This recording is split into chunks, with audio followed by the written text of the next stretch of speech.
Во екот на жетвената сезона, територијалната противпожарна единица Кочани упатуваат апел до земјоделците во поширокиот Кочански реон да не ги палат стрништата по жетвата и да ја елиминираат опасноста од пожари во шумите.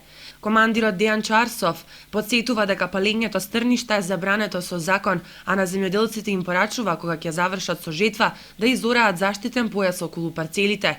Сето тоа во случај на пожар да не се прошири и на околните шуми, со што ќе настрада и дивеч. Би апелирале да внимаваат при искарувањето на жетвата на комбајните од нивите, затоа што честопати се случува да нанесуваат истите кал, односно земја по патиштето, што секој предизвикува сообраќајни незгоди, но исто така и дека укажеме дека е забрането палењето на стаништата по завршувањето на жетвата.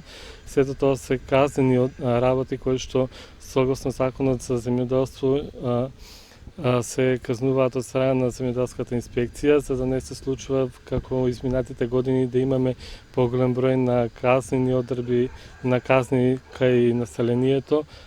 Еве апелираме навреме да внимаваат овие активности. Исто така да се проверува исправноста на земјоделската механизација, односно тракторите и комбајните кои што се вклучени во текот на жетвените работи, затоа што и мали искрени кај нив, односно неисправност може да предизвика пожар на површината која што веќе е ожнејана или пак на површините кои што се во близина, кои што не се ожнејани, што секако предизвикуваат дополнителна материјална штета.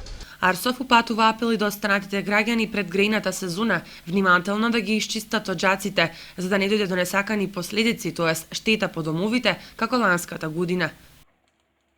Почетокот на новата грејна сезона, еден апел до граѓаните на општина Кочани и пошироко дека треба да извршат прочистување на нивните оџаци, односно димноводите, за да не би дошло до потпалување на истите во текот на грејната сезона.